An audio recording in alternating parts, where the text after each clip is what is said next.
자, 안녕하세요. 북소형 카페 여러분. 오늘은 19세기 영국의 자유주의 개혁 관련된 내용을 진행을 해볼게요. 자, 영국의 자유주의 개혁과 관련된 내용을 들어가기 전에 이 자유주의가 무엇인지, 그리고 영국의 개혁의 특징이 무엇인지를 한번 살펴본 다음에 진행을 해볼게요. 자, 심화교재 몇 페이지 펴보시냐면요. 589페이지 펴보세요. 자, 거기 보면 이제 영국의 자유주의의 이제 특징이 나오는데요. 영국의 자유주의는 프랑스 대혁명 같이 밑으로부터 급진적 개혁이 아니라 위로부터, 그러니까 의회를 통해 점진적 개혁이다. 그리고 공리주의를 추구했다. 이 공리주의라는 것은 영국의 중상층의 어떤 가치관을 잘 대변하는 그 사상인데요.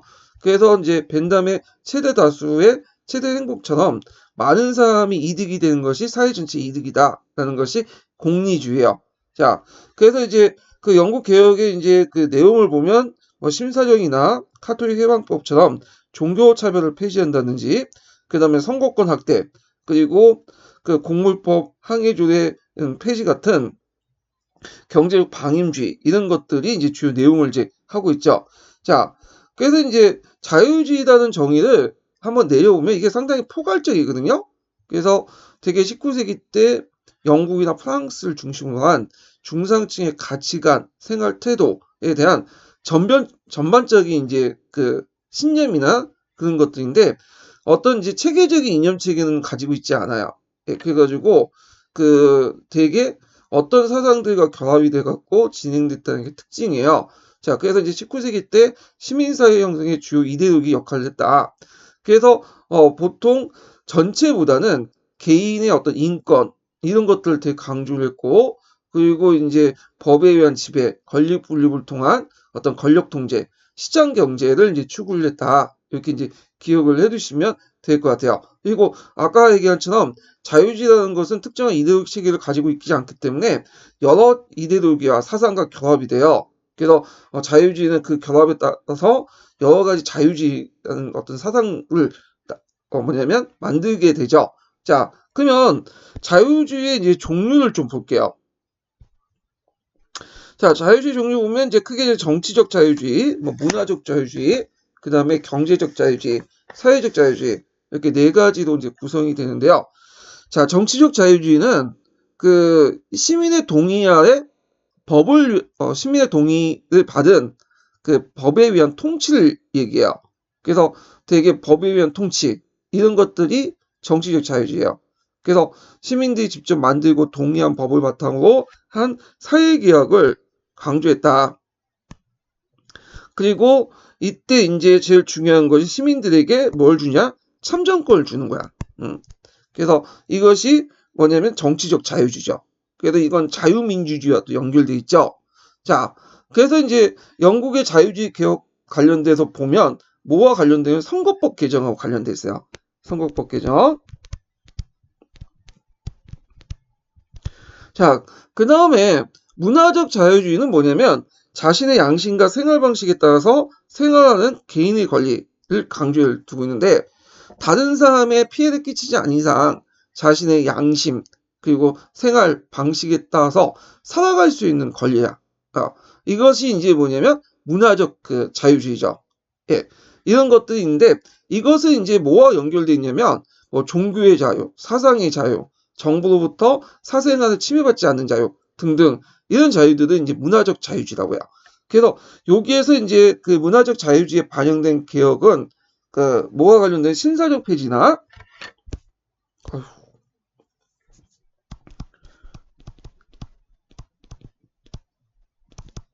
자, 그 다음에 이제 심상 폐지라든지 그리고 카톨릭 해방법 이런 것들이 이제 문화적 자유주의하고 연결돼 있죠.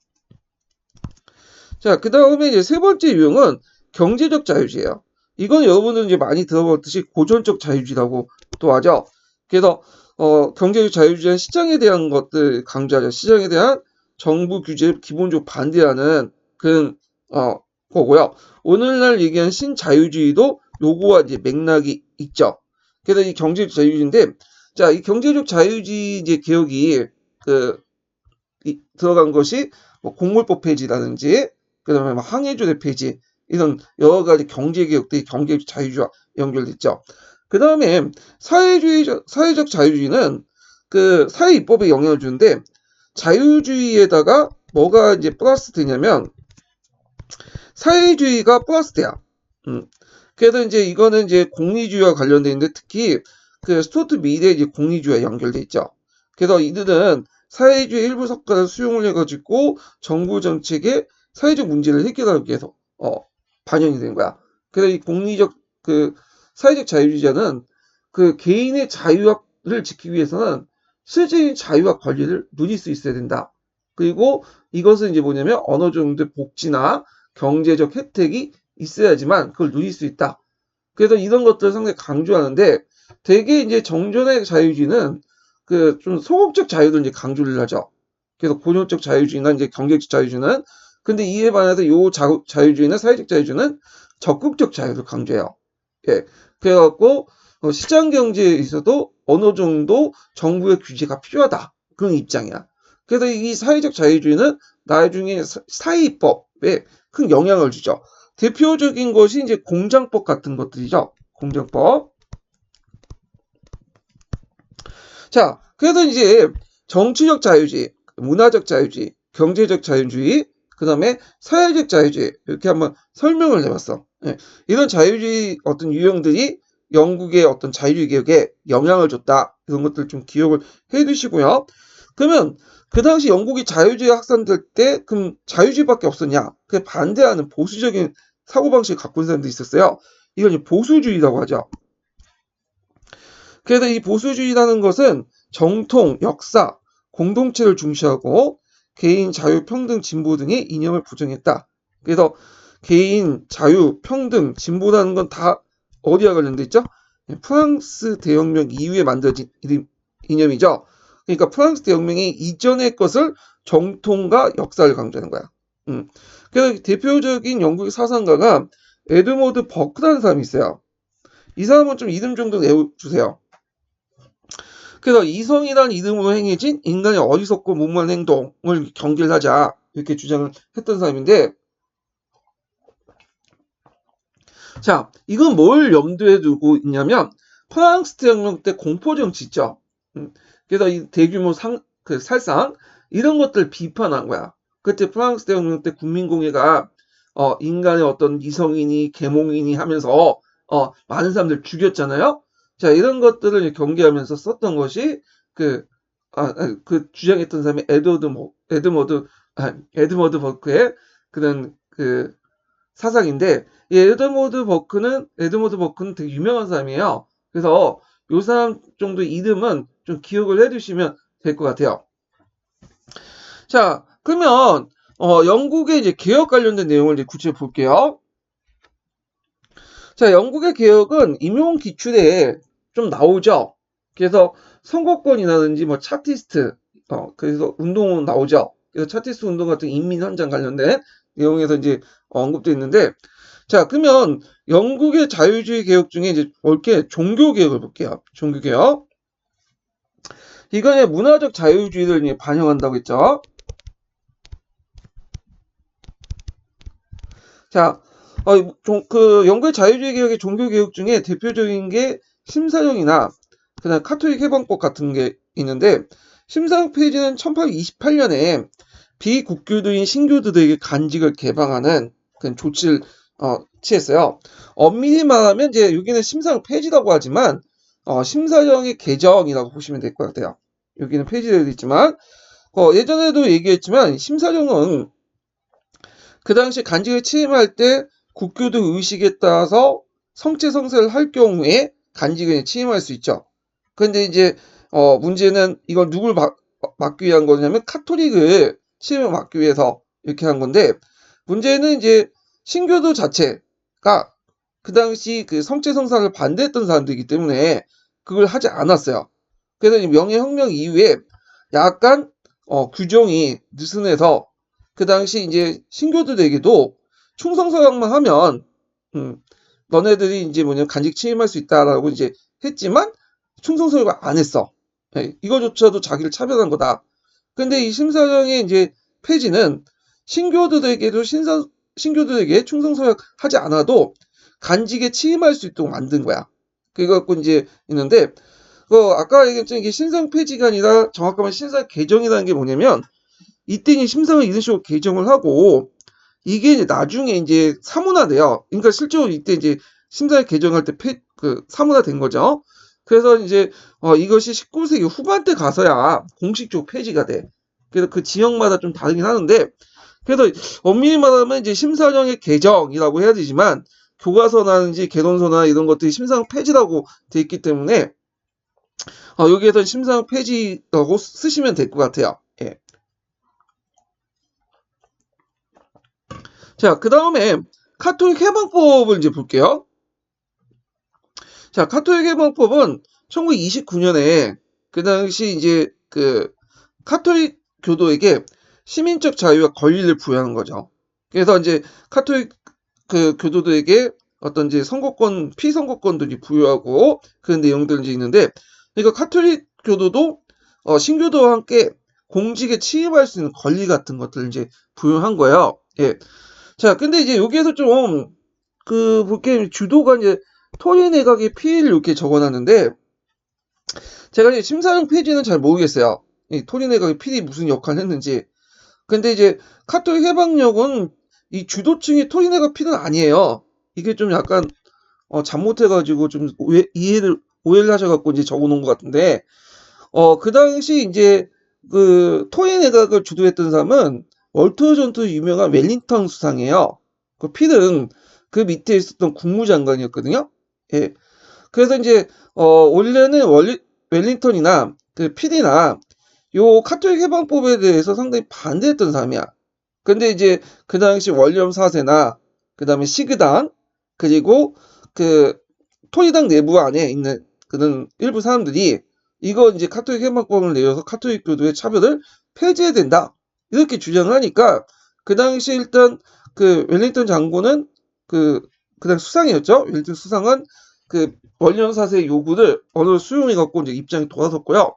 근데 끝까지 반대했던 사람이 있어요. 이게 누구냐면 그 당시 국무장관이었던 필이에요. 필. 예. 그 사람이 이제 반대를 했던 거야. 근데 이제 웰링턴 수상이 얘를 끝까지 이제 설득을 시켜서 결국에는 필도 뭐냐면 입장이 바뀌어서 카톨릭 해방법을 찬성하는 입장으로 바뀌게 된 거야. 그걸 바탕으로 이제 하원에서 이제 카톨릭 해방법이 통과된 거죠. 그러니까 주도한 사람이 아니라 토리 내각의 필이 입장이 선회됐기 때문에 카톨릭 해방령이 통과됐다. 하원에서. 그렇게 보시면 돼요. 그러니까 계기라고 보시면 되겠죠. 계기. 그래서 토리 내각 필이 입장이 전환이 돼서 카톨릭 해방법이 통과됐다. 이렇게 보시면 되고요. 주도했던 사람들은 대개 보면 이제 그 당시 시그당이었어요. 시그당. 자유주의 성향의 시그당.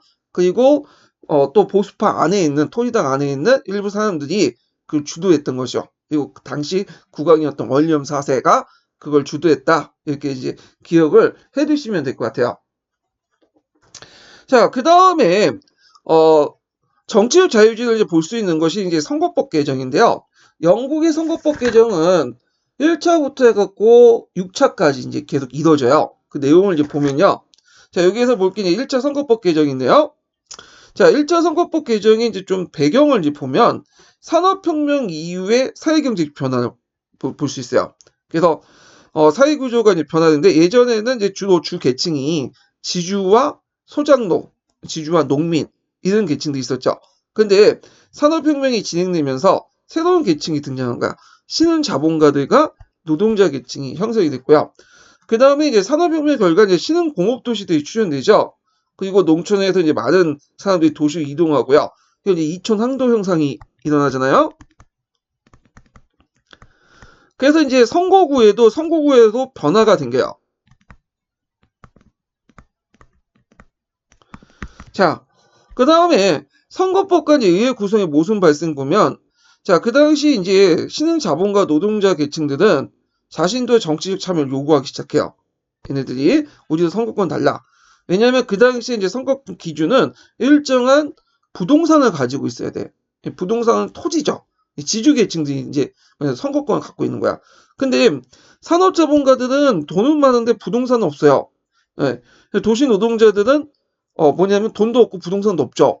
그러니까 이들이 이제 뭐냐면 자기들도 선거권 달라 요구하게 되고, 이때 이제 나폴레옹 전쟁 직후에 토일 정부는 그런 요구를 뭐냐면 묵살해. 특히 이제 뭐냐면 그 노동자들 요구를.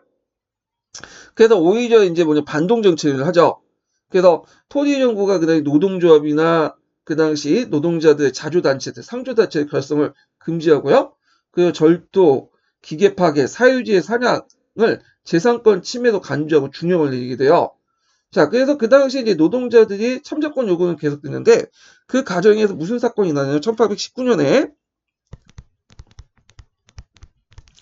피토로 학살이 일어나.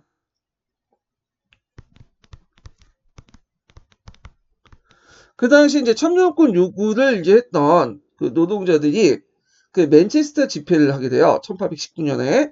근데 이제 그 영국에서 군대나 경찰 동원해서 그들을 이제 노동자들을 뭐냐면 학살하죠. 학살하다 보니 총살내가지고 뭐냐면 발표를 해갖고 많이 죽게 되죠. 그래서 월트로의 전투에 이제 빗대가지고 이걸 피터로 학살이라고 했는데, 유명한 사건이에요. 이 사건이요. 나중에 좀 더 언급하겠지만.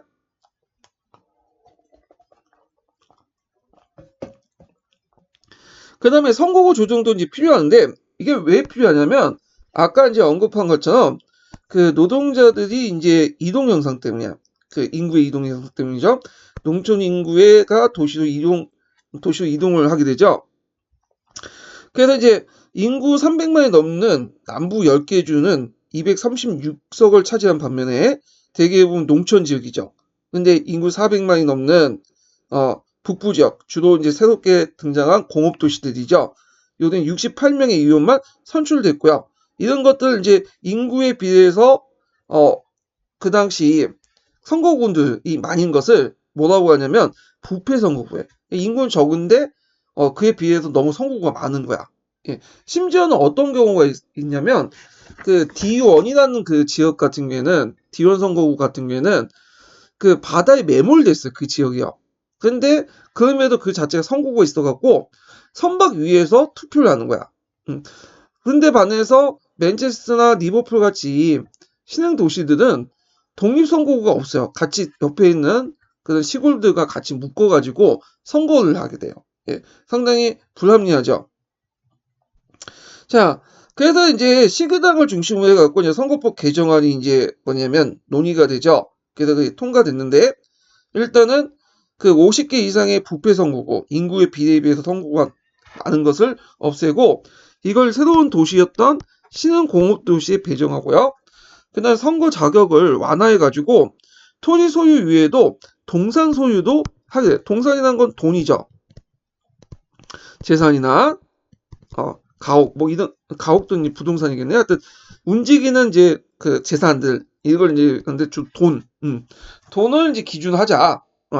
자, 그러다 보니까 이제 신흥 자본가 계층들도 이제 선거권이 부여받게 되죠. 자, 그 결과 유권자 수가 이제 증가돼요. 그래서 약 50%가 증가돼서 신흥 자본가들을 포함한 거의 모든 중산 계급들이 투표권을 획득하고요. 그래서 이 신흥 자본가들의 어떤 이해 지출의 계기를 마련하죠. 자, 이렇게 이제 하면서 정치 풍토가 변화가 돼요. 그래서 이때 이제 진출한 신흥 자본가들, 산업 자본가들은 자신의 이해관계를 적극적 입법 활동에 반영하죠. 이런 것들이 뭐냐면 이제 공물법 폐지라든지 그 다음에 노예제 폐지, 지방자치법 개정인데, 노예제 폐지가 무슨 신흥 자본가들 이익하고 관련돼 있냐? 노예제 폐지돼야지 이들의 자유주의 이념 이런 것들이 실현될 수 있고, 노동자와 노예 중에 노동자들, 일반 자유민들이 훨씬 더 노동자가 되는 것이 이득이야. 노예는 관리 비용이 많이 들어가. 예. 자, 하여튼 이런 것도 있고, 그렇지만 이제 한계가 있어. 이 선거법 개정은 아직 노동자들에게 투표권을 주지 않아요. 예. 자유주의의 커다란 승리지만 이런 한계도 있다. 여기 있네요. 예. 그래서 노동자나 농민들에게 선거권을 주지 않고 완전하게 비례 선거주는 아니에요. 인구의 수에 맞게 선거구는 배정된 건 아니야. 예. 그러면 이들은 언제 주어졌냐? 이건 노동자 같은 경우에는 2차 선거법 개정 때 줬고요.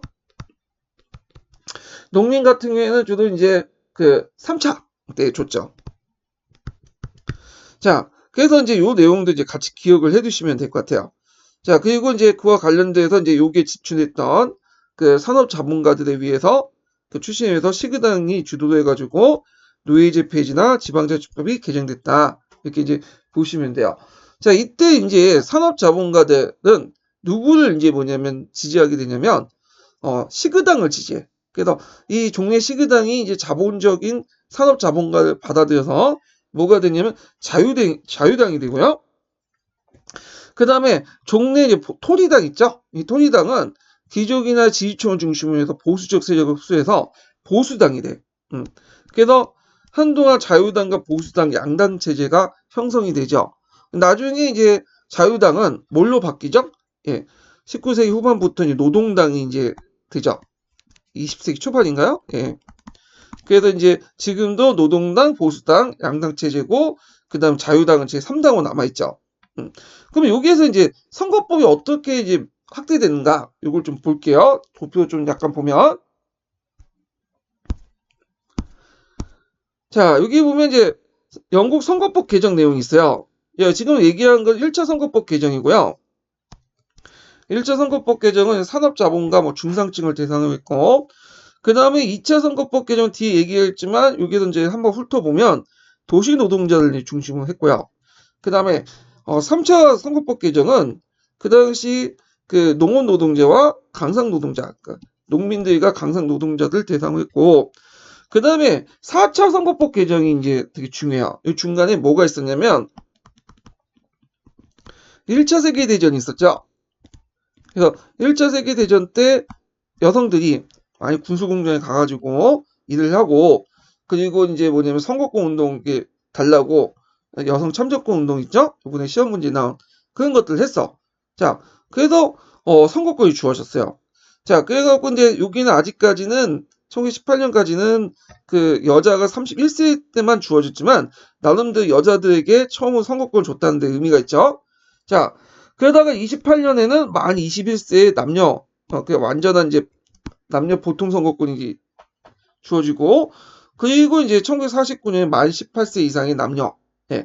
만 18세면 우리나라 고등학교 한 3학년 정도 되겠죠? 그 애들에게 이제 선거권을 줬어. 우리도 지금 마찬가지로 선거권이 그렇게 되죠. 자, 이렇게 해서 한번 쭉 이제 1차 선거법 개정부터 해서 6차 선거법 개정까지 한번 봤고요. 그럼 다시 내용 들어가서 자, 그 다음에 이제 세 번째 살펴볼 것이 경제개혁이야. 그래서 이제 고전적 자유주의, 경제적 자유주의가 이제 들어가 있는 거죠. 자, 여기에 이제 경제적 자유주의를 이제 보면, 일단 동인도에서의 무역 독점권이 철폐됐어요. 그래서 이제 인도나 중국에 관련된 무역 독점권이 이제 폐지되고, 그리고, 이제 다양한 이제 상인들이나 회사들이 들어와서 무역을 할 수 있도록 하게 되죠. 그래서 이제 이런 것들을 이제 했다. 그리고 참고로 동인도 회사는 언제 아예 자체가 폐지되죠? 네, 나중에 세포인한 때 이 회사가 없어지죠. 자, 그 다음에 공물법을 폐지하죠. 그러니까 아까 이제 선거권 개정을 통해서 들어온 산업자본가들은 이 공물법을 폐지하려고 했어요. 왜냐하면 이 공물법 자체가 이제 왜 생겼냐면 예전에도 물론 공물법이 있긴 있었어요. 근데 이제 예전에 공물법은 그 좀 약간 맥락이 다르니까 넘어가고, 여기에서 제정한 공무법은 나폴레옹 시대까지 이제 올라요. 나폴레옹이 전쟁 기간 동안 그 당시 이제 상당히 지주계층들이 타격을 받았어요. 예. 그래갖고 나폴레옹 전쟁 직후죠. 이제 전쟁을 직후 이제 곡물 가격이 되게 폭락을 한 거야. 예. 그래서 지주계층들이 타격을 받으니까 외국산 곡물을 수입을 아예 못하도록 했어. 이것이 이제 곡물법이야. 물론 이제 조금 나중에는 누구터갖고 수입은 하되 관세를 되게 높게 해가지고 곡물 수입 막아버렸죠. 제한을 두고. 자, 근데 이게 이제 노동자들이나 그 당시 산업자본가 입장은 되게 불리한 거죠.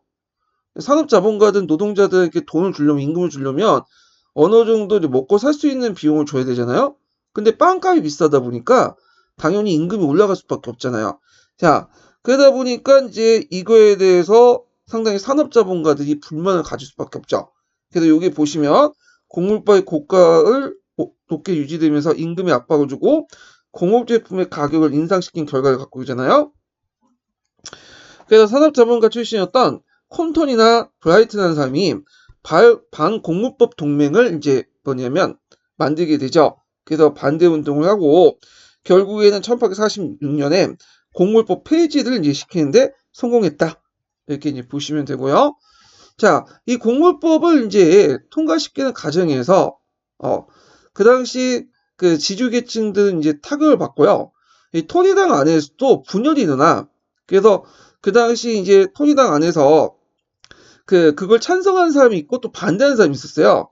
그래서 요걸 이제 뭐냐면 이걸 대립이 일어나서 결국에는 어떻게 해요? 쪼개게 돼. 그래서 잠시 이제 토리가 분열이 돼요. 예. 자, 그래서 요 내용도 이제 좀 기억을 해두시고요. 그 다음에 요때 이제 그 공물법을 통과시켰던 사람이 누구냐면 아까쯤에 얘기했던 그 로버트 필이라는 사람이 있어요. 예전에는 국무장관이었잖아요.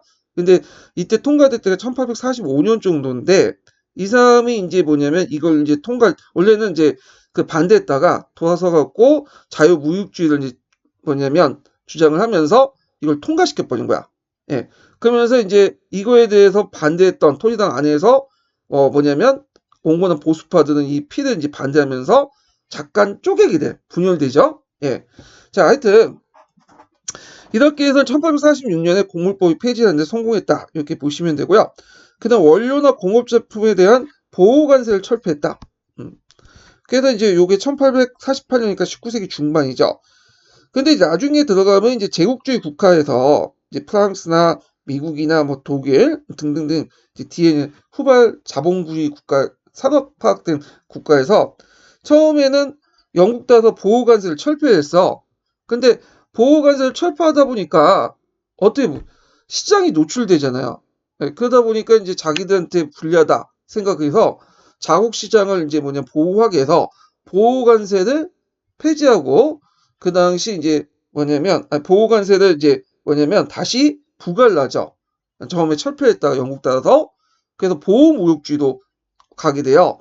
근데 이에 반해 영국 같은 경우에는 시종일관 계속 그 보호관세를 철폐하는 자유무역주의로 나가게 돼. 이게 약간의 물론 이제 논의에서 보호관세를 다시 실시하자는 의견도 있었지만 자, 이것이 예전에 한번 제국주의 시절 때 19세기 중후반 시절 때 영국과 프랑스의 대무역 정책 관련돼서 이제 시험 문제 나왔어요. 영국은 자유무역주의를 추구하는 데 반해서 프랑스 같은 경우에는 보호관세를 다시 신설해갖고 보호무역주의로 나갔다. 이렇게 이제 보시면 되겠죠. 자, 그 다음에 이제 항해조례를 폐지했다.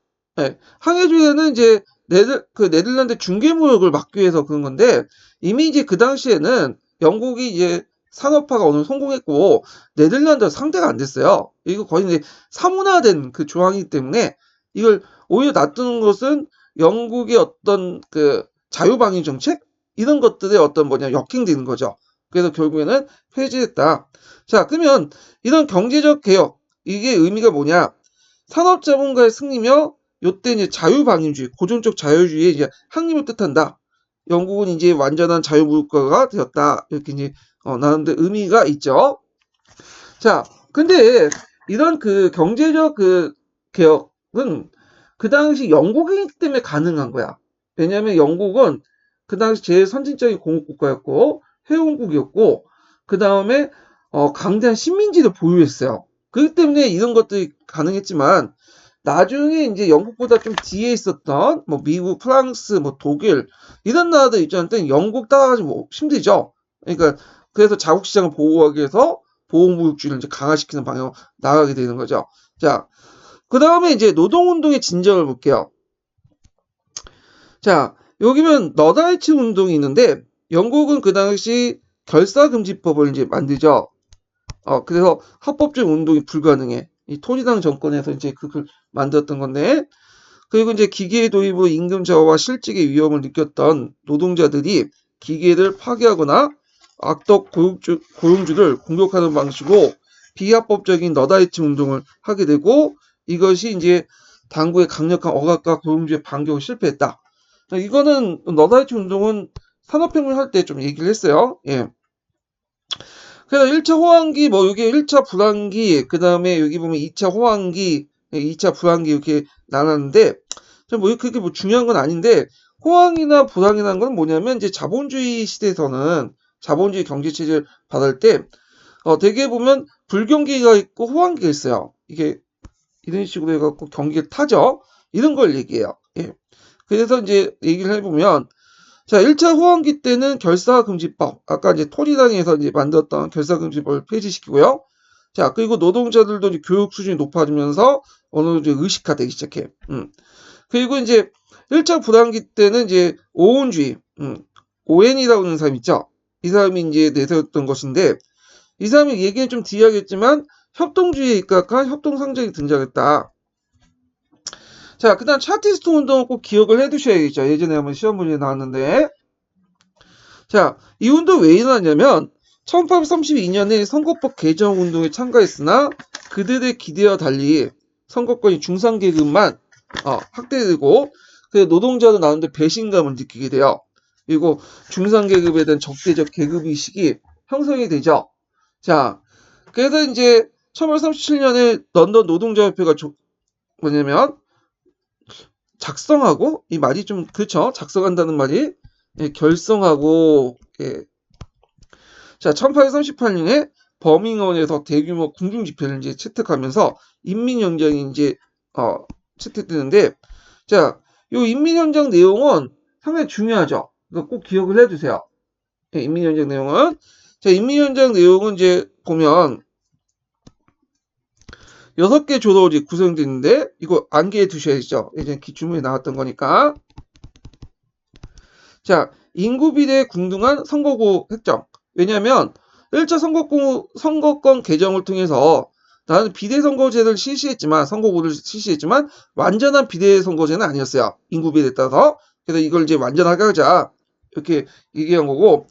자, 위원회 피선거권에 대한 재산자금 폐지. 그리고 여기 보면 의원에 대한 세비 지급. 이건 뭐 때문에 그런 거죠? 노동자들의 정치 자유를 이제 보장하기 위한 거죠. 노동자들이 정치에 참여하려면 의원이 되려면 그 당시에 재산자격이 있었나 봐요. 그걸 폐지해야지만 참여할 수도 있고 그 다음에 또 뭐냐면 그들이 정치 활동한 먹고 살 수 있어야 되잖아. 그러니까 의원에 대한 세비 지급을 이제 하게 되죠. 그 당시에는 이제 무보수였어요. 명예직이니까. 그 다음에 성인 남자의 보통선거. 요거 좀 외워두세요. 요거 정확히 보면 보통선거는 보통선거인데 어디죠? 성인 남자. 여자는 아니에요 아직. 그 다음 매년의회 선거. 그 다음에 비밀투표. 예, 이렇게 이제 있는데 매년 선거를 제외하고는 그 당시 인민연장 자체에서 그 당시에는 받아들이지 않지만 점진적으로 받아들였죠. 자, 의의를 보면 유럽에서 처음으로 나타난 노동자 계급의 대규모 민주적 정치 운동이었다. 그래서 노동자들이 최초로 계급의식을 가지고 개별적인 행위가 아니라 집단적 조직적인 행위를 했던 정치 운동이었다는데 나름대로 의미가 있는 거죠. 그 다음에 이제 그 인민헌장 6개 주 중에 매년 의회 선거를 제외하고 나머지는 그 외 모두 시연됐고요. 그리고 이제 단순한 정치 개혁의 요구를 넘어서 무산자 계층에 의한 대대적인 사회운동 성격이 부각됐다. 예. 자, 그래서 이제 있고요. 국가정책과 지배계급 태도 변화 보면, 자, 영국이 이제 그 당시 이제 자유방임주의를 내세웠다고 해도 그 정부의 규제를 이제 먼저 철폐하고 시장이 알아서 해라. 노터치하자. 그 정부가 노터치해라. 이런 식으로 이제 얘기했지만 그 당시 이제 사회적 자유주의에 영향을 받아서 아까 이제 얘기했죠. 이 사회적 자유주의는 뭐에 영향을 받았다고 했죠? 사회주의 이견을 수용한 거야. 자유주의에서.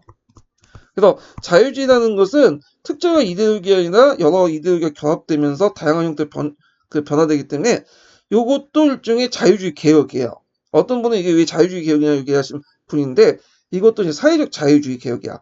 대표적인 사람이 이제 밀 같은 사람들이 얘기를 하는 건데 공장법을 확대 개혁하고 강하고 그 외에 이제 은행법, 공물법 폐지 이거는 이제 여기 앞에 있고요. 10시간 노동법 이런 것들이 이제 여기 있어요. 근데 이제 여기에서 공장법인데 이 공장법이 한두 개 있는 게 아니에요. 찾아보니까 공장법이 한 4-5개 있더라고요. 그래서 1819년 때 했고, 그 다음에 1833년, 1844년, 1847년, 그 다음에 뒤에 나온 10시간 노동법 있죠? 이게 1848년. 이런 것들이 이제 총칭해서 공장법이라고 해요. 예, 그래갖고 있는데, 요 40년 공장법은 잘 모르겠어요. 이게 1844년에 공장법이 있는 건데, 그래서 이제 보통 이제 1833년에 공장법하고 그리고 이제 1844년인가요? 예, 1844년에 공장법을 상당히 이제 뭐냐면 의미를 두는데 1819년, 예, 1833년 공장법이죠. 예, 그래서 1819년 공장법은 자, 이게 1차 공장법이라고 하더라 보통. 그 앞에 1차 공장법인데 이건 이제 면직모 공업에 한정하지만 아동의 야간 작업을 금지시킨 거야. 그래서 노동 시간을 12시간 제한을 하고요. 그렇지만 이게 확인할 장치가 없기 때문에 실효성이 미비했죠. 그래서 이걸 좀 약간 좀 실효성을 좀 강화시키기 위해서 만든 것이 2차 공장법이야. 1833년의 법이죠. 자, 이 법은 뭐냐면 이제 9살 이상의 아동의 노동 정면 금지. 노동 시간을 13살 이하는 9시간, 18시간 이하는 18살 이하는 12시간으로 제한하는 거죠. 9살은 전면 금지시키고 13살은 이하는 9시간, 18살 이하는 12시간으로 제한을 하고 실시 여부를 확인할 수 있기 위해서 감독관을 설치한 게 제2차 공장법이야. 그러면 그 당시에 이제 애들은 이제 일하는 새 어디야? 학교를 보내야지. 그런 식으로 이제 바뀌게 된 거죠. 자, 그 외에도 뭐 3차 공정법, 4차 공정법, 마지막에 이제 백미가 됐던 것이 10시간 노동법인데, 이게 이제 1848년이라고 하는데, 이것은 여성이나 연소자들, 그러니까 미성년자죠? 이 미성년자들에게 단 10시간 노동법, 10시간만 시키는 거야. 그 이상 시키면 안 돼. 그리고 성인 남자들에게 시켰던 법이 1850년에 성인 남자들도 10시간 이상을 시키지 못하도록 만든 법이 10시간 노동법이야. 예. 그래서 이제 이런 법들을 만들었다. 이런 법들은 사회적 자유주의에 속한다. 이걸 좀 기억을 해주시면 될 것 같고요. 자, 그 다음에 이제 2차 호황기 때 영국의 이제 세계 공장의 지위가 확고했고, 그때 이제 신모형 노조로서 노동귀족도 이제 했는데, 이건 숭룡국 중심이죠. 숭룡국 중심으로 해가지고, 이들이 지금도 노동귀족 하잖아요. 그래서 파업과 같은 노동제의가 아니라, 어떤 숭룡국의 상호 보조를 목적으로 이런 노조들이 만들어졌고요. 자, 그 다음에 이제 2차 선거법 개정으로 해서 도시에 거주하는 숭룡국들이 투표가 부여됐고, 자, 2차 불황기 때는 신조합주의가 등장해. 이건 뭐냐면 앞에서 신모형 노조에서 배제됐던 미숭룡국, 반숭룡국이 전국적인 규모로 조직화시킨 건데요.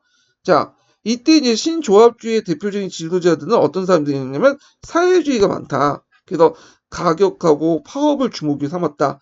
자, 요거는 이제 뭐와 관련된 영국의 노동사와 관련된 거야. 영국의 노동사.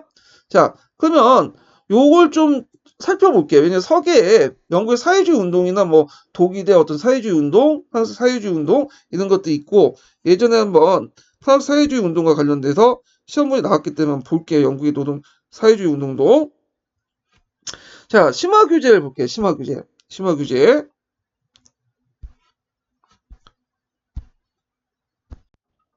자, 심화 규제 몇 페이지표 보시면 651페이지 보세요. 자, 영국의 노동운동 이제 한번 보면요. 아까 이제 토리당 내각에서 이제 나폴레옹 혁명 직후에, 그 당시 전쟁 직후에 이제 만든 게 결사금지법이라고 했죠. 그래서 이제 합법적인 노동운동이 불가능하고, 초창기 형태인 너다이트 운동이 시작됐고요. 그 다음에 이제 오웬의 이제 운동이 있는데, 이 오웬과 관련된 것은 뒤에 좀 얘기할게요. 자, 그러다가 이제 선거법 개정이나 인민연정 운동을 펼쳤지만 실패하고, 앞에서 이제 얘기한 것처럼 19세기 때 신모형 노조가 만들어져요. 숭룡공 중심이었고, 이들은 노동귀족이고, 온건하고 개량주의 성격을 띠고 있다. 예. 그래갖고 이제 보통 이제 친목도모, 상호 부조 목적을 이제 했다.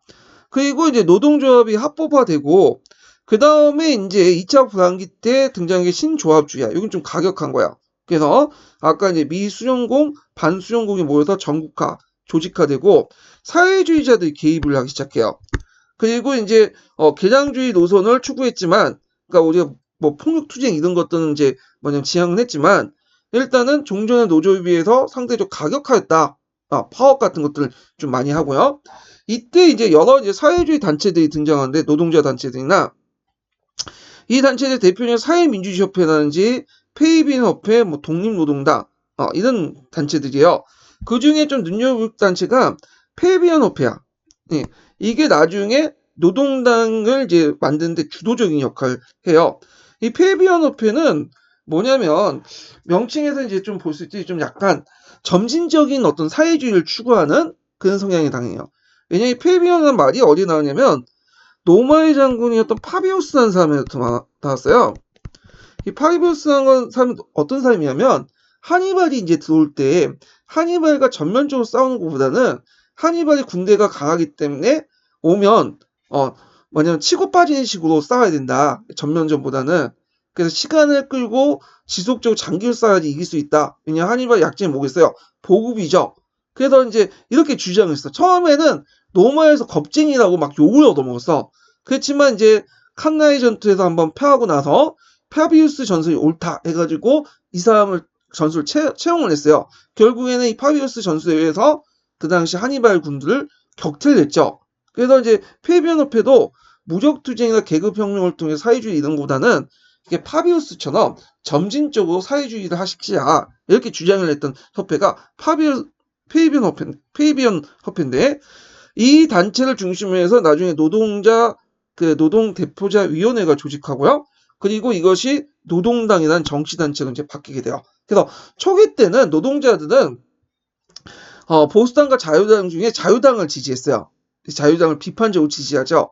그런데 이제 제3의 자신의 국민에 맞는 정당이 나오니까 노동당을 이제 지지를 하게 돼요. 그래서 이제 노동당이 자유당을 이제 밀어내고 제2당이 되죠. 결국엔 나중에는 또 정권까지 장악을 하잖아요.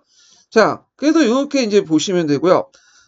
며칠 전에 그 5월 1일이 있었죠. 5월 1일 지금 지났죠. 그래서 5월 1일은 이제 근로자들이 이제 쉬는 근로자의 날이라고 하는데, 엄밀히 말하면 이 노동절이죠. 메이데이. 이렇게 이제 있는데, 거기 밑에 보면 이제 노동절에 이제 기념이 됐던 해외마켓 투쟁이 있어요. 그 내용. 거기에 이제 한번 읽어보세요. 이건 뭐 영국과 관련이 없고 이제 미국 그 관련된 내용이지만, 하여튼 이게 이제 계기로 해가지고 그 당시 노동절이 이제 탄생됐죠. 메이데이가. 근데 우리나라에서는 이게 노동절 메이데이 하니까 약간 잡발 냄새하고 사회주의 냄새를 나잖아요. 그러니까 이제 이걸 근로자의 날이라고 이제 명칭이 바뀐 것 같아. 노동절이 아니라. 예. 자, 그래서 이제 다시 이제 돌아가면 정치 발전 내용을 볼게요. 여기는 이제 19세기 때 후반부터 해갖고 20세기 초반 때 그 관련된 내용인데, 자, 이때는 그 당시 그 자유당과 그리고 보수당이 서로 간에 뭐냐면 정권을 주고받은 시대야. 그리고 이제 이때 이제 집권자가 누구였냐면 빅토리아 여왕이었죠.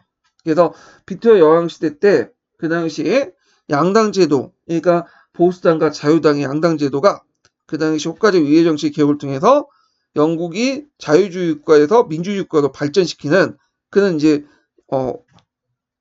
계기가 되는데, 이때 양당 제도를 이끌었던 대표적인 사람이 보수당의 누구냐면 디즐레인이라는 사람이 있어요. 그 다음에 자유당의 그랜더스트라는 사람 있죠. 이 사람은 역교론에서 좀 나오는데, 디즐레인이와 그랜더스트는 좀 이름 정도는 외워두시면 될 것 같아요.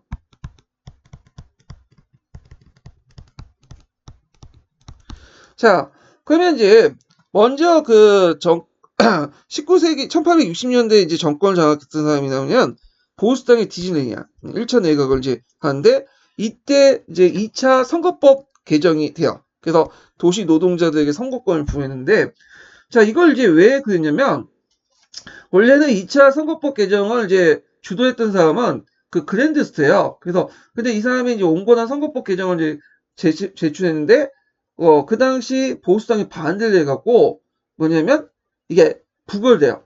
근데 이제 보수당의 그 당시 디즈레이가 이걸 빨리 통과시켜서 노동자들을 자기 편으로 끌어들이는 게 낫겠다. 그래갖고 제2차 선거법 개정을 하고 도시 노동자들에게 선거권을 부여해요. 그래서 이제 이렇게 이제 주장하면서 그 당시 이 노동자 계층들 자기 편으로 끌어들이려고 했는데 결과적으로는 도시 노동자들은 보수당을 안 찍고 누굴 찍었죠? 예, 자유당을 찍었어. 근데 결과는 실패를 했어. 우리와 달리. 자, 그 다음에 이제 자유당의 이제 그랜드스트 1차 내각을 볼게요. 그때 이제 비밀 투표제를 실시했고요. 그 당시에 뭐 공개 투표제였나봐요. 예.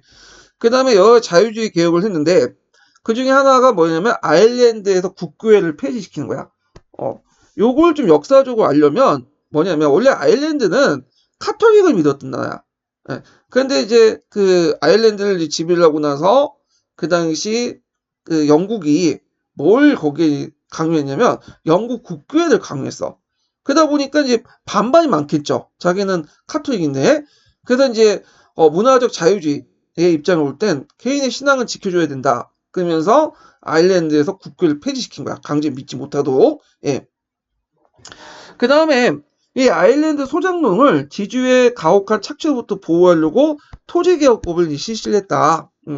그래서 이제 이걸 좀 알려면 이것도 역사적인 어떤 배경을 좀 알 필요가 있어요. 그 당시 이제 아일랜드는 그 영국의 지배를 받았어요. 잉글랜드 지배를. 근데 그 당시 영국에서는 그 신교도들을 이제 거기에 뭐냐면 지주들 많이 투입을 했죠. 그래서 잉글랜드나 그다음 위에 스코틀랜드 신교도 믿잖아요. 이 사람들을 이주를 시켰어. 그리고 아일랜드 사람들의 땅을 뺏어다가 그들에게 준 거예요. 그러니까 그 당시 이제 지주 계층들은 대개 보면 신교들이었고요. 그다음에 소장농 계층은 아일랜드 사람들이었어요. 그래서 이제 아일랜드 사람들은 기껏 밀농사 지어도 자기는 먹지 못하고 누구한테 주냐면 지주들이 준 거야. 그럼 지주들이 그걸 받아가지고 자기 이제 본국 보내는 거지. 잉글랜드나 이런 데에. 그래서 뭘 먹었냐? 그럼 소장농들은 감자를 먹었어. 감자. 예. 그런데 이제 1840년대에 감자병이라는 것들이 돌아가지고 그 당시 아일랜드 소장농의 주식이었던 감자를 못 먹게 돼요. 그러다 보니까 인구가 상당히 많이 뭐냐면 어떻게 돼요? 죽게 되죠. 이거 그 중에 상당수는 또 미국 건너가게 되고, 예. 그때 이제 케네디 가문도 원래 그 아일랜드 사람이었는데 가문이었 조상이 이때 이제 그 건너간 거죠. 자, 그래서 하여튼 그 아일랜드 소장농들의 이제 지주노의 가혹한 착취를 보호하기 위해서 토지개혁법을 실시해서 그 당시 나름대로 토지를 아일랜드 소장인들에게 나눠줬다. 그래서 이제 이런 것도 있고요. 그 다음에 이제 그랜드스 2차 내각을 볼게요. 이때 이제 3차 선거법 개정이 이제 이루어져요. 그래서 농촌 노동자 가장에게 선거권을 부여했다. 그래서 이때부터 이제 모든 성남 남자들이 보통 선거제를 실시했다. 이렇게 보시면 되고. 자, 그리고 아일랜드 자치법안을 이제 상정하죠.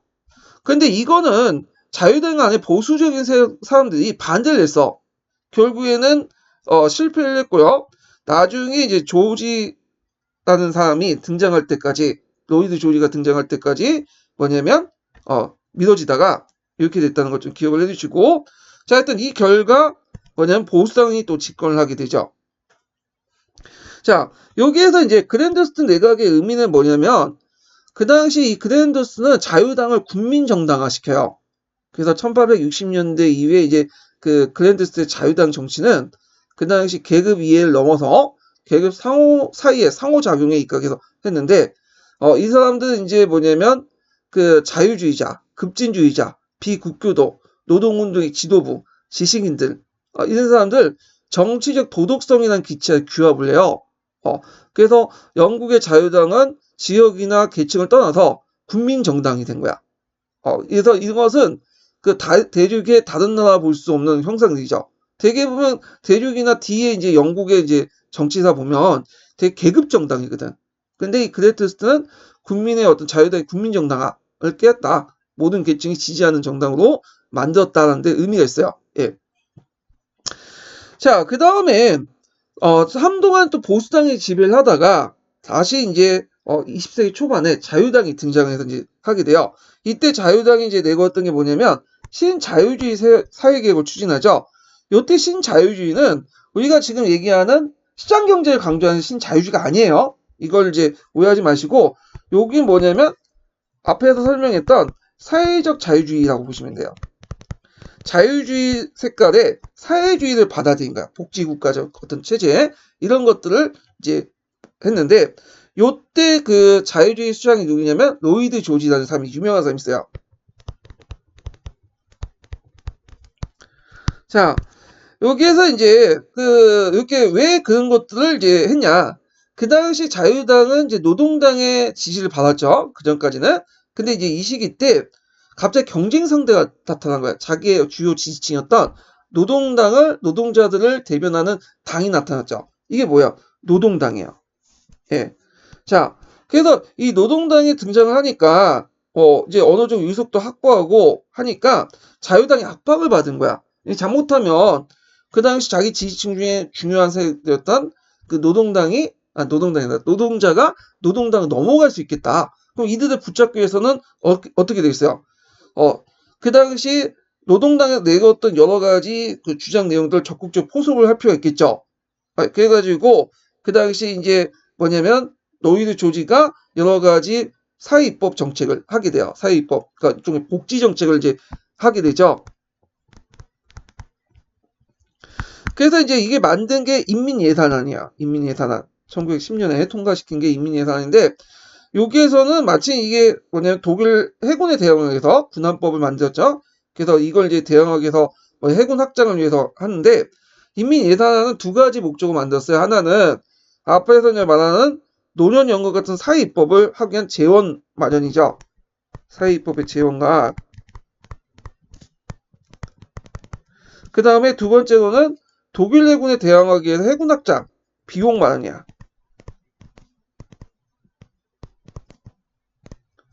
두 가지 목적이었다고 생각하시면 돼요. 사회입법하고 해군 확장 비용.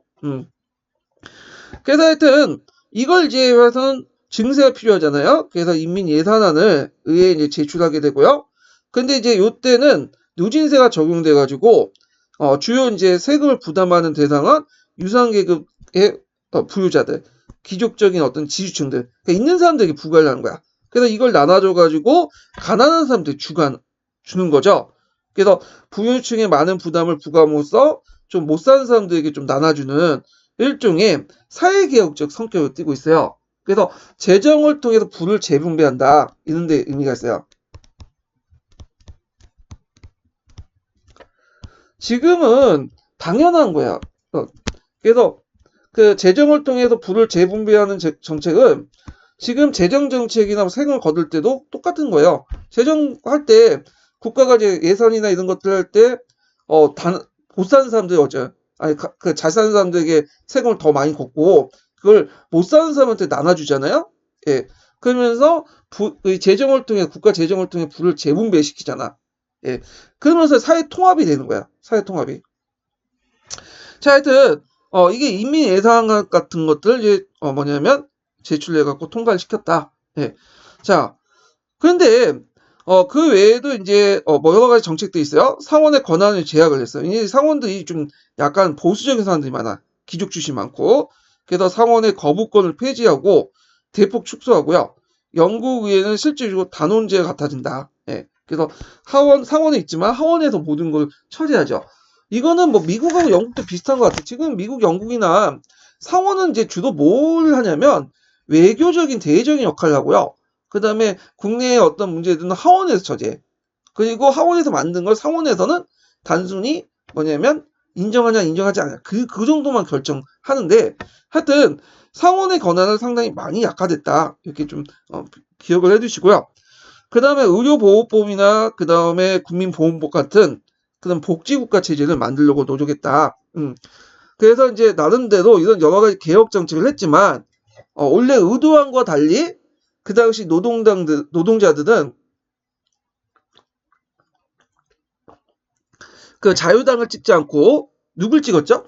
노동당을 찍었어. 결국에는 제1차 세계대전 이후에는 이제 전후해갖고 제3당으로 밀려나게 돼요. 예. 그래서 지금은 이제 그 보수당하고 노동당 양당 체제고 자유당은 있긴 있죠. 존재감이 별로 없잖아. 그래갖고 제3당호 전략이 돼요. 이거는 약간 이제 뭐와 비슷하냐면 그 당시 이제 1차 세계 전후도에서 복지 정책을 이제 추구했던 나라가 크게 두 나라예요. 하나가 뭐냐면 영국하고 독일이 있어. 자, 영국은 아까 말한 사회적 자유주의죠. 사회적 자유주의에 입각해서 이걸 추구했죠. 그래서 그 당시 목적은 뭐예요? 그 당시 노동당을 좀 견제하려는 목적에서 이제 자유당이 추구를 했는데 결국에는 실패했죠. 나름대로 의미는 있지만 정치적으로는 실패한 거야. 왜? 노동당을 계속 찍었으니까. 자, 독일도 마찬가지예요. 독일도 이걸 누가 추진했냐면 비스마르크가 추진했죠. 뒤에 얘기했지만 누굴 견제해서? 사회주의를 견제하기 위해서. 그런데 이제 그 사회주의자들이 이제 사회민주당을 이제 견제하기 위해서 했는데 그래서 비스마르크가 국가 사회주의라는 이름 아래 사회민주주의자들, 그러니까 사회주의자들, 사회민주당을 완전히 견제하려고 했지만 결국엔 노동자들은 보수당에 찍지 않고 보수적인 정당에 찍지 않고 3인당에 계속 표를 던졌죠. 예. 자, 하여튼 영국이나 독일이나 그 당시 복지국가를 했지만 그들이 지향하는 좀 이념은 달랐고요. 예, 한쪽은 사회적 민주주의, 아니 사회적 자유주의, 또 한쪽은 독일에서는 국가사회주의 이런 것들을 이제 했고 그렇지만 목적은 동일했다. 예, 자기 반대파들 견제하기 위해서 했다. 그렇지만 의도적으로는 이렇게 했지만 실패했다. 이렇게 좀 기억을 해두시면 될 것 같아요. 자, 그 다음에 아일랜드 자치법안이 통과됐어. 자, 아일랜드의 역사를 좀 알 필요가 있는데 이 당시 아일랜드는 어떤 거냐면 이 영국이 12세기 때부터 이제 정복을 했고요. 그리고 아까 얘기처럼 잉글랜드와 스코틀랜드 신교도들을 그 당시 아일랜드 땅을 주면서 이주를 시켰어요. 특히 북부 지역에 그 사람들이 많은데 이들을 이제 뭐라고 하냐면 얼스트라고 해.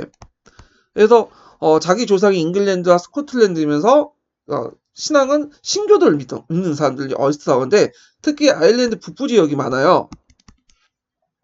자, 그래서 이제 이들이 프로테스탄트 지주 카톨릭 아일랜드를 착취했어요. 그게 이제 있고 그 저항을 많이 했고, 예.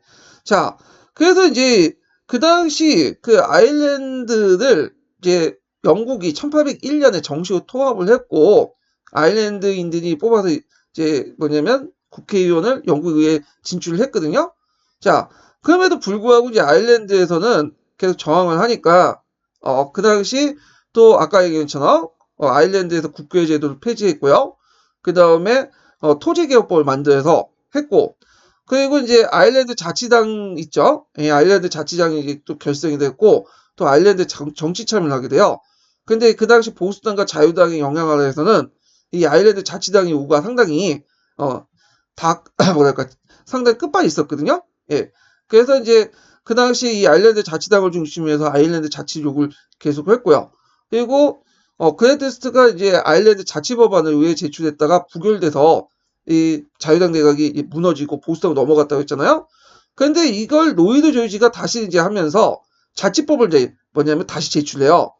그때 이제 얼스터가 이제 그 자치법을 반대했고 이제 뭐냐면 그 영국 분리를 이제 반대를 하니까 그 당시 북부하고 남부를 이제 분리해서 그 당시 그 북부는 그쪽 그 얼스트로 남부는 그 아일랜드 이렇게 하니까 자 영국에서 또 뭐냐면 또 분열이 돼. 그래가지고 이제 하여튼 이런 역사를 가지고 있어요 지금. 예. 그래서 이제 1차 세계대전이 일어나니까 이 아일랜드 문제가 아까쯤에는 아일랜드 자치법을 가지고 이제 분열되고 하니까 잠깐 이제 보류를 했다가 나중에 이제 1922년에 얼스트를 제외하고 아일랜드 공화국이 이제 수립이 되죠. 이 아일랜드 공화국이. 그래가지고 이 아일랜드 공화국은 이제 자치정에 있다가 나중에 독립이 돼요. 이때 이제 수립할 때 이 당시 이제 북부는 얼스트 지역으로 이제 영국에 남아 있고, 예. 그리고 남부 지역은 자치정에 있다가 그 당시 그 연영방에 있었죠. 연영방에 있다가 나중에 독립국가로 안정이 해서 연영방에 탈퇴를 하게 돼요. 예. 자, 그런 역사를 가지고 있다라는 걸 좀 기억을 해두시면 돼요. 자, 하여튼 영국은 1차 세계대전 전야에 이제 정치적 민주주의를 달성하면서 복지국가 면모를 가지게 되었다. 자, 그러면 여기에서 좀 빠진 게 뭐냐면 1차 세계대전 전, 그러니까 노이드 조지 시대 때부터 해서 이제 그게 19세기 말에서 20세기 초반에 뭐가 있었냐면 요번에 시험 문제에 나온 게 있었어요. 뭐죠? 여성 참정권 운동이 있었어. 그래서 이제 요때 여성 참정권 운동은 보통 여성주의 운동에서 고전적 자유주의라고 하거든요. 자유주의 페미니즘에 속한데 되게 이제 시의회 습격, 뭐 재산 파괴, 방화, 당시투쟁 같은 방법을 사용해서 그 당시 의회나 정부를 뭐냐면 위협하는 그런 운동을 했죠. 그래서 지금 보기에도 상당히 가격한 방법이었어요. 예. 자, 그러다가 이제 1차 세계대전 때 여성들의 어떤 사회 진출이라든지, 그 다음에 뭐 여성들이 이제 공장에 가서, 여러 군수 무기를 많이 만들었잖아요? 기여를 했잖아. 그래서 보통 서양에서는 피를 흘리면 그만큼 뭘 줘요? 정식 권리를 주죠. 그러면서 이제 여성들에게도 참정권이 부여되게 돼요. 예. 그래서 이제 여성 참정권 운동이 이번에 시험 문제에 나왔어요. 예. 자, 그래서 이렇게 해서 이제 한번 이렇게 해서 이제 그 영국의 자유주의와 자유주의 개혁 운동과 관련된 내용을 한번 봤고, 여기 이제 프랑스 제2제국 넘어가기 전에 프랑스 제2제정의 바탕이 됐던 게 뭐였죠? 보나파르타리즘이죠. 보나파르타리즘은 뭐와 관련된? 민족주의와 관련된 거예요. 민족주의. 자, 그래서 민족주의와 관련된 내용을 한번 살펴본 다음에 넘어가기도 하죠. 자, 요거는 제가 심화교재 때 내용은 이제 관련된 걸로 보고 할게요.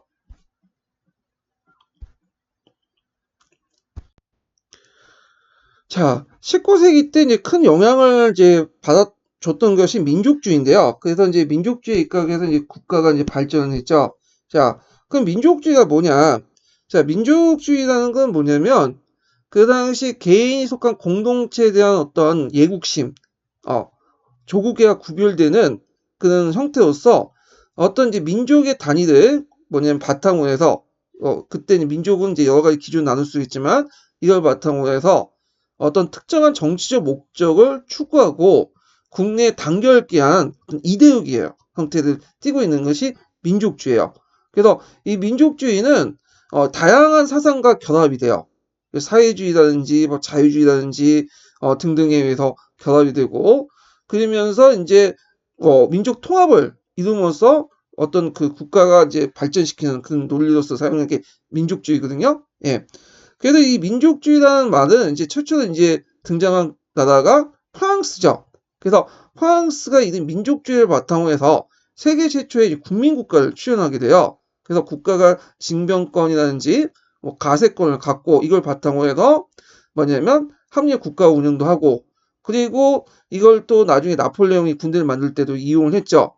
그래서 이제 유럽 국가들이 프랑스의 어떤 그가 싸우면서 또 대항하는 과정에서 프랑스의 민족주의가 학살이 되기 시작한 거야. 예. 그래서 이제 그 민족주의는 정리하면 다시 이제 민족의 통합과 단합, 발전의 이데올로기로서 민족을 기준으로 해서 어떤 국가의 통합이나 어떤 공동된 목표를 이루기 위한 어떤 정치 이데올로기다. 그래서 19세기 때 유럽의 주요 사상이 되고요. 그리고 이제 이들이 정치 이데올로기면서 다양한 사상과 연결돼. 그래서 하부 이데올로기적 구조를 가지고 있기 때문에 자유주의와 연결될 수 있고 민주주의와 연결될 수 있고 전제주의와 연결될 수 있고 사회주의와 연결될 수 있다. 다양한 의미로 또 해석될 수 있다. 이렇게 이제 볼 수가 있죠. 그러면 민족주의가 하나의 모습이 아니라 여러 모습을 가지고 있기 때문에 이런 민족주의의 이제 모습이 좀 그때그때마다 또 달라. 그래서 이제 유럽 민족주의를 기준으로 해서 보면 되게 초창기 때 민족주의는 그 부흥적 민족주의예요. 이걸 이제 군민주의라고 하더라고요. 저 윤리 과목이나 정치학에서는. 그 다음에 이제 후반기 때 요새 2월 혁명 기준이죠. 2월 혁명 기준으로 해가지고 통합적 민족주의로 바뀌어요. 이걸 국가주의 또는 이제 침략적 민족주의라고 이제 또 하죠. 예. 그래서 요 2월 혁명 이전에는 부흥적 민족주의, 이후에는 통합적 민족주의 이렇게 나오는데 요걸 좀 구별하셔야 돼요. 왜냐? 이게 예전에 시험문이 나왔어요. 한 두세 번 나왔어. 민족주의의 변천 과정 관련된 내용이. 자, 그럼 먼저 보면 부흥적 민족주의, 군민주의는 주로 지식인들이 대상으로 했는데 통합적 민족주의는 대중화돼요. 자, 그리고 자유주의와 관계를 보면 부흥적 민족주의는 자유주의와 밀접하게 관련돼 있어요. 그래서 개인의 자유를 확실히 누리기 위해서는 공동체가 필요하고 그 공동체는 민족 단위의 공동체다. 이것이 이제 뭐냐면 자유주의와 연결돼 있죠. 근데 이에 반해서 통합적 민족주의는 민족의 이익을 위해선 개인의 자유는 무시할 수 있다. 이런 식의 논리가 나온 거야. 그러면서 이제 서로 대립되고 적대적이 되죠. 자, 그다음 부흥적 민족주의는 개별 민족들의 어떤 그 민족의 자존감을 유지하면서 다른 민족과 상호 공존을 하는 그런 데 비해서 그 통합적 민족주의는 공존을 인정하지 않아요. 예. 그래서 이때는 이제 제국주의 시대와 연결됐기 때문에 민족주의를 내세워가지고 독일 통일도 하고 그다음에 또 밖으로 팽창도 나가죠. 그래서 그 당시 제국주의 국가들이 이 민족주의를 내세워서 서로 경쟁했던 시대야. 그러다 보니까 이제 상당히 배타적이고 군사적인 침략적 성격을 띠게 돼요. 그러니까 다른 민족을 침략하고 제3계 그 당시 그 아시아나 아프리카 여러 민족들을 식민지화시키는 그런 이제 하게 되죠. 그러다 보니까 이제 이 당시 그 침략받은 다른 그 제3세계 국가들 있죠? 여기에서 이제 탄생한 민족주의가 뭐냐면 부흥적 민족주의야. 아니, 부흥적 대항적 민족주의죠. 그래서 보통 앞에 유럽에서는 부흥적 민족주의, 통합적 민족주의 있지만 대개 식민지 국가에서는 대항적 민족주의라고 보시면 돼요. 그래서 외부의 공격을 받으니까 내부의 응징력이 생기면서 민족이라는 이름으로 통합되면서 이 당시 그 외부에 들어온 식민지 그 제국주의 세력들을 뭐냐면 항쟁하게 되죠. 그러면서 형성된 것이 대항적 민족주의다. 이렇게 보시면 되고요. 대개 보면 우리나라가 여기에 속하죠. 이 대항적 민족주의에. 그래서 우리가 이제 말하는 그 민족주의라는 것은 우리나라의 민족주의는 구한말 때부터 기원해갖고 생겼다고 보면 돼요. 일제가 대항하는 과정에서. 자, 그 다음에 보수와 민족의 개념을 보면 그 당시 이제 그 부흥적 민족주의는 보수와 민족은 대립가능해요. 요때 민족은 자익이에요. 자익. 진보에 속해. 보수는 우익에 속하겠죠. 예. 그래서 민족주의와 우익이 대립되는 형태였는데 근데 이제 통합적 민족주의 들면서 보수적 지도자들 비스마르크나 이런 사람들이 이 민족주의 이용하죠. 국가 통합이나 그다음 통일에 이용하다 보니까 서로 민족주의의 우익은 서로 우호적인 이게 이제 전형적으로 이제 인식된 거죠. 보수는 민족주의다. 근데 우리나라 같은 경우 약간 좀 반대죠. 우리나라 같은 경우에는 보수가 민족주의가 아니라 민족이 갑자기 또 좌파이 되는 거고 진보가 되죠. 보수는 이제 수구 꼴통이 되는 거고 이런 식으로 민족주의와 상관없는 그런 걸로 되는데 그건 이유는 뭐냐면 일제시대 때 이제 친일파들이 많았잖아요. 이 친일파들이 보수주의로 되고 이제 우익으로 되면서 그 친일파를 비판하는 사람들이 일종의 자익이나 포지션을 얻게 돼요. 그러면서 이제 민족주의로 그들을 비판하게 돼. 그러면서 우리는 일종의 진보가 민족이 돼버리는 거야. 자익이 민족이 되고 그런 건데 대부분 나라에서는 보수가 민족주의예요. 예. 그 다음에 민족국가 입장에서 부흥적 민족주의는 민족국가는 하나의 수단이지 개인의 어떤 자유를 보장하는 수단이지 목적이 아니에요. 예. 그래서 이제 그때 미래상의 그 민족국가는 입헌적 민주주의 국가가 동일한 데 반해서 통합적 민주주의는 민족국가 자체가 목적이야. 개인은 거기에 희생해야 돼. 그리고 거기에 어떤 정치체제는 꼭 입헌적 민주주의 국가가 아닐 수도 있어요. 전제주의 국가가 될 수도 있고, 그 다음에 절대주의 국가, 군주 국가도 될 수 있고, 그런 거죠.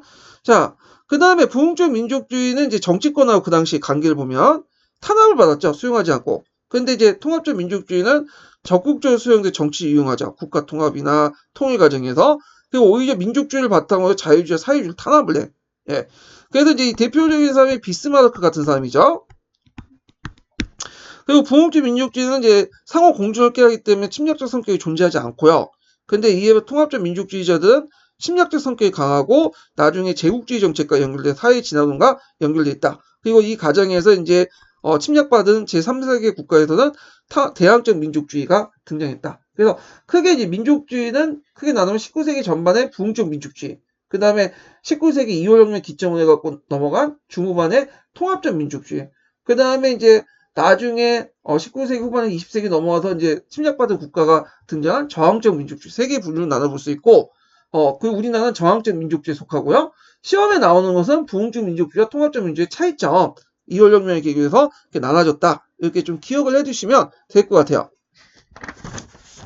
자, 그래서 제가 그 심화규제에 이 관련된 내용을 자세히 설명해 놨어요. 서강부터 시작해갖고 서계, 뭐 서총 있는 내용들 다 적어 놨거든요. 그래서 요거 이제 자세히 보시고 참조를 해주시면 될 것 같고요. 자, 그 다음에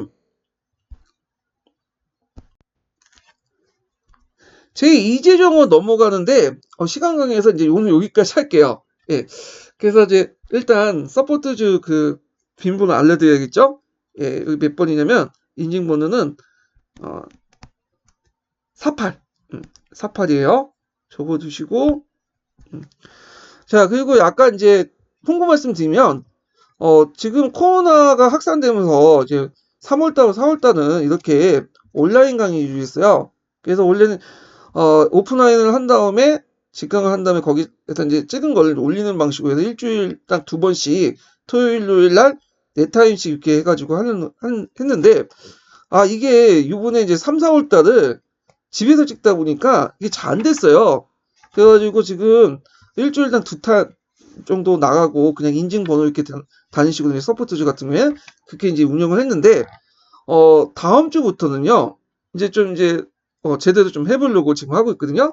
근데 이제 직강보다는 인강 위주로 좀 바꿔보려고 해요. 그래서 중강의들 이제 위주에서 줌에서 이제 와서, 예전에 직접 참여하는 것처럼 이렇게 들어와서 참여하고, 그리고 나서 그걸 이제 찍은 것을 이제 올리는 방식으로 할 거예요. 그래서 토요일 날 이제 해갖고 일주일에 2번씩 해서 2강을 하고요. 2타임 하고, 그 다음에 6월 달 들어와서 이제 3타임을 해서 예전에 정상적인 체제로 바뀌고, 전환하려고 하거든요.